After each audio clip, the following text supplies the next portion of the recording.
ইরানের নিরাপত্তা প্রধান আলী লারিজানি, বাসিজ কমান্ডার গোলাম রেজা সোলাইমানি এবং শ্রীলঙ্কার মার্কিন হামলায় ৮৪ নাবিকের মৃত্যুতে আনুষ্ঠানিক শোক পালন করছে তেহরান।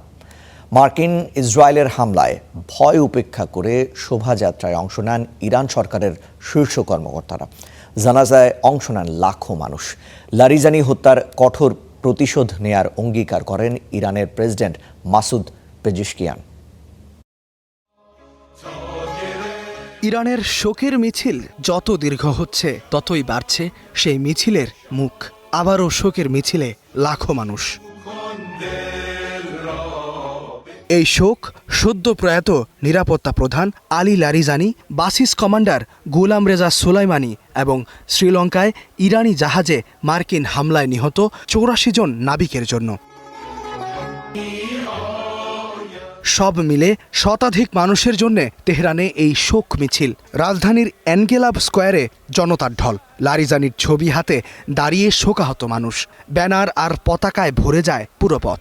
জনতার ভিড়ে ধীরে ধীরে এগিয়ে চলে কফিনবাহী ট্রাক।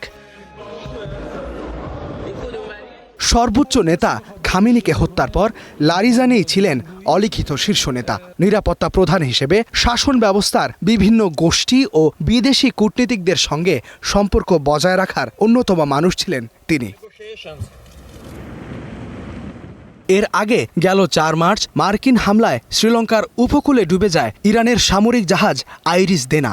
মারা যায় অন্তত ৮৪ জন ইরানি নাবিক। ভারতের আমন্ত্রণে একটি যৌথ মহড়ায় যোগ দিয়েছিল ইরানের নাবিকেরা। যুদ্ধে জড়িত না থাকার পরও একটি নিরপেক্ষ অঞ্চলে তাদের হত্যা করে যুক্তরাষ্ট্র, যাকে মানবতা বিরোধী অপরাধ বলে নিন্দা জানান ইরানের প্রেসিডেন্ট। ইরানের নাবিকদের মরদেহগুলো বিশেষ ব্যবস্থায় তেহরানে পাঠায় শ্রীলঙ্কা।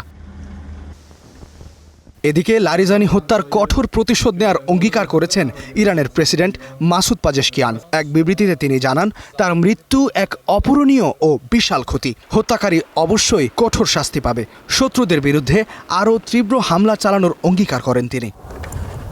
ইস্তিহাদুল Mahmud, star news.